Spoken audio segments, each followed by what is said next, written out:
Hey everybody, this is Minion Soldier, and yeah, this is once again I'm looking at World of Warcraft, and this is the completion of what I had shown in the previous video, Second Chances, when I had looted the Warglaives of Azeroth in anticipation of the Time Walking Black Temple event, and being able to unlock the transmog for my Demon Hunter so my Demon Hunter could carry the Warglaives of Azeroth. And, obviously, there was a lot of effort in that. Multiple trips to the Black Temple over a period of time to try and loot the Warglaives. Now, was it worth it to me? I mean, the multiple trips, obviously, to try and get the Warglaives to drop. Yeah, it was. I mean, one of the things that... that's changed in WoW that I've really enjoyed is the transmog system, and it's always important for me to kind of take all these different little bits and pieces from different armor sets and try to concoct something new and something interesting. And frankly, I find that sometimes I can, in my eyes, create things that look better on the characters than what Blizzard had originally intended when they created all these sets, when you can kind of pick and choose in between them. Now, the instance itself, was it interesting? Like I had said in the first video, I had never rated this when it was current, so I can't say personally whether I think that it was a fair approximation of what this raid was for the people who played it when it was current. Now, I did play with some of the people who did play when it was current, and they said, no, it's not a fair approximation. And I mean, obviously, we cleared the whole thing in one night. Were there some fights that were challenging? Yeah. Were there some fights that weren't? Mm-hmm. Some fights that were shockingly not as challenging as I thought they would be. Now, where you're seeing me right here is I'm raiding with my current raid group, but I already have the transmog unlocked on this character. That's because I completed the achievement on my rogue the night before, because, these time walking events, the Black Temple and whatnot, this only comes up every time, Burning Crusade time walking events come up, which is, I think, every 3 or 4 months. Or no. Yeah, 4 months, 5 months maybe. They do a little bit from every expansion once a month. And so I think the next time you'll be able to get this is November, October, if you have the real Warglaives on one of your characters. That's the next time this will be available. And so I had run this with 2 separate raid groups, and the first raid group I had run with was on my rogue, and that was a raid group that wasn't particularly that organized. And one of the things about an event like this is it doesn't matter how much gear you have going into this, really. Everyone gets squished down in item level and stats to approximately what you would have been had you been in the Burning Crusade. So everyone's got like 150 level, item level 151 gear, and the relevant stats to that gear, so it kind of approximates what you would be at. And the raid group that I was running with the first night with my rogue, I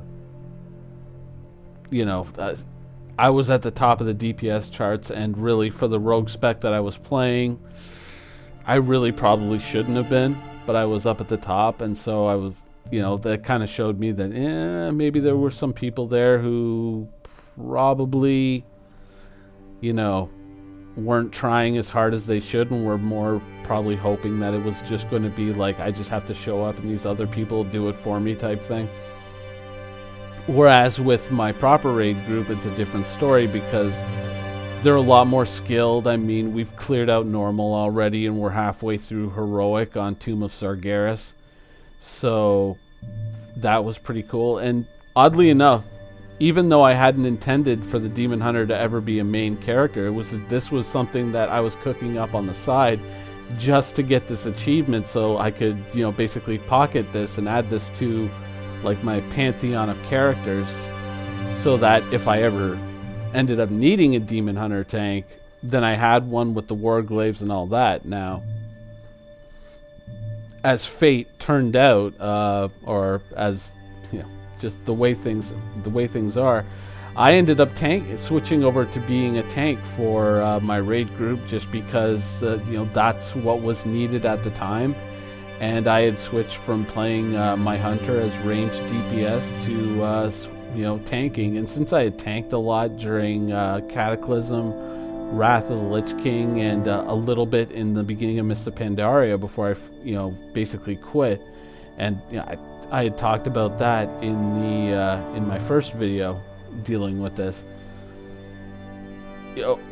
Tanking, it was like learning to ride a bike. You never really forget how. And I mean, even though here, you see me standing in the fire, I have certain abilities and certain damage reductions that wasn't really a concern. And I mean, you could see how quickly that ad was dropping, so I didn't really have to worry about it. So having to swap over and become a tank for the next little while, it was no real big deal for me, and I've been enjoying it. It's a nice change of pace. And I mean, realistically, I mean, when you're playing as a tank, even though you're playing a more difficult role, certain things in your life as a character become a lot easier. It's a lot easier to queue for dungeons and just get daily heroics or daily mythics out of the way.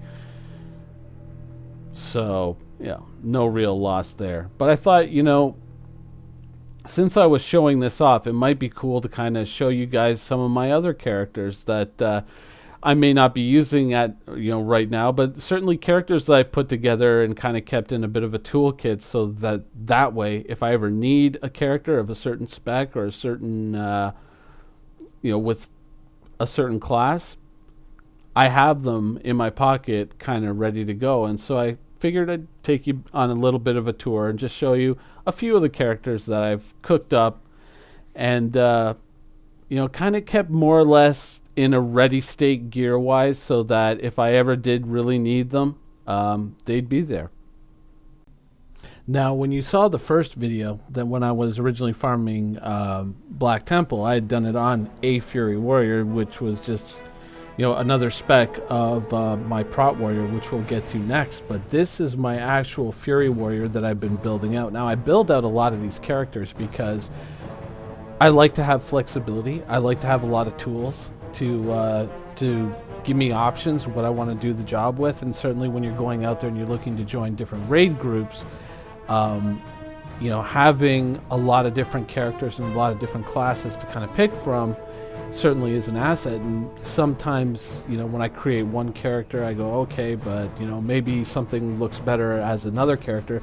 And for Fury, I mean, it's got to be an orc in the end. I mean, I've had a Fury Blood Elf Warrior, I've shown it, but an orc just looks so much better in my eyes for that class. And this is playable. Yeah, not having a helmet, not having shoulders, that's normal. That this is all built off of about, I think, 3-4 different transmog or armor sets, and kind of put together. This is playable. There's no empty slots on this character, and it's a pretty decent character as well. So if I ever needed a Fury Warrior for whatever, here it is. And I think the transmog set looks pretty amazing.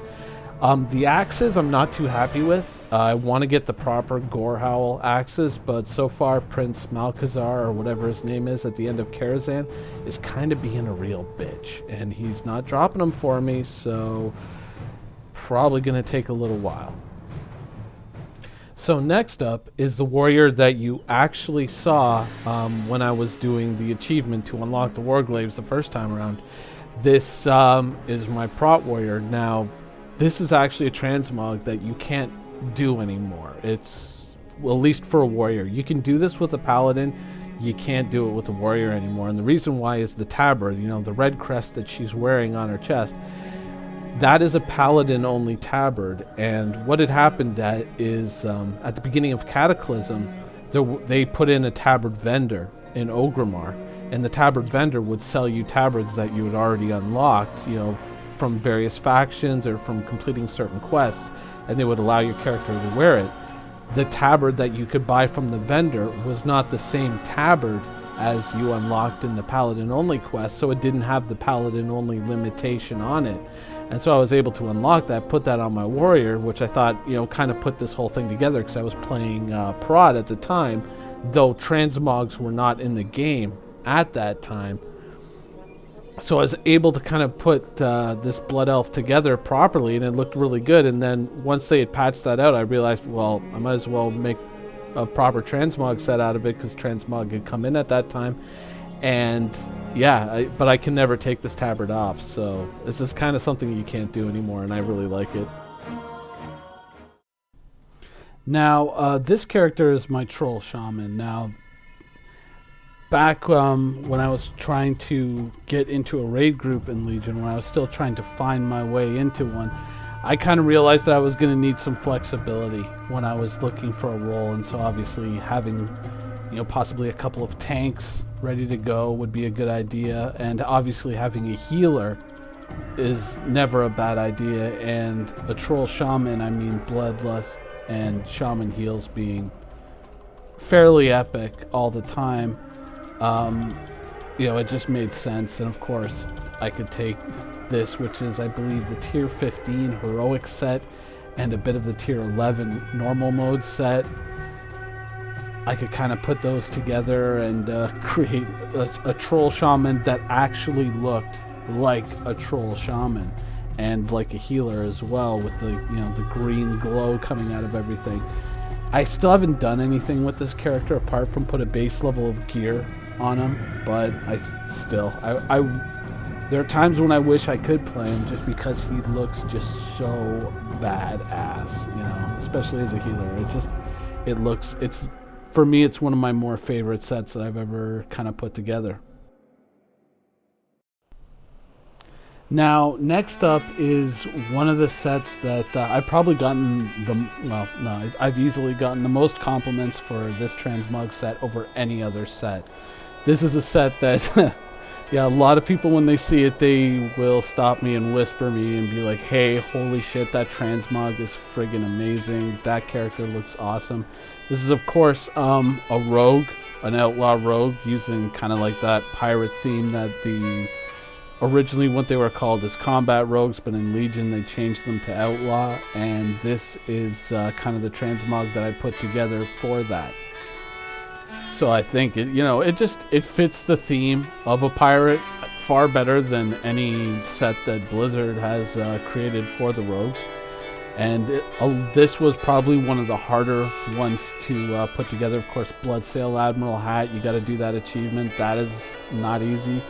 The Noble's jacket is something you can only get from the Dark Moon Fair, and everything else is just odds and ends from quests, you know, ranging from Burning Crusade to I think Wrath of the Lich King. So there were a lot of odds and ends, and plus those rapiers, which are kind of stand-ins until I can do the Rogue Outlaw Challenge Mode appearance, which will add a different set, you know, a much better looking set of rapiers than the ones that I have on the character now.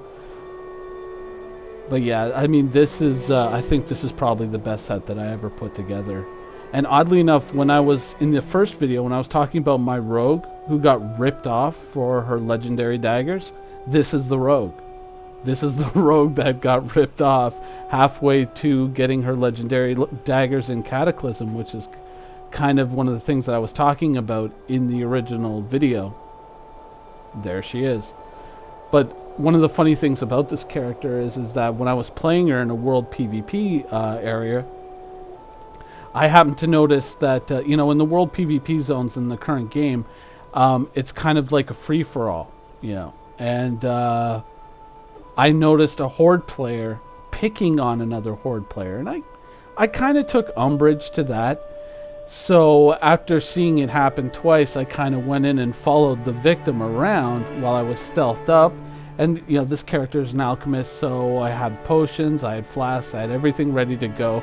And the next time that player, you know, jumped this, this other Horde player, I jumped them, blew all my cooldowns, and just annihilated this person, who then raged and called me a toxic nerd. And of course, my takeaway from that was, what a great name for an assassination rogue. So here he is, Toxic Nerd. Still a bit of a work in progress. Still some things that need to be fixed up, but overall I think pretty badass looking rogue. I kind of want to change a few pieces around on it just because there's a little too much from one tier set on there, and so I kind of want to change some of that stuff. I want to get some other pieces, but that's going to involve some some fishing around for some raid groups to do some old mythic raids in Warlords of Draenor, so that's probably going to take a little bit more time.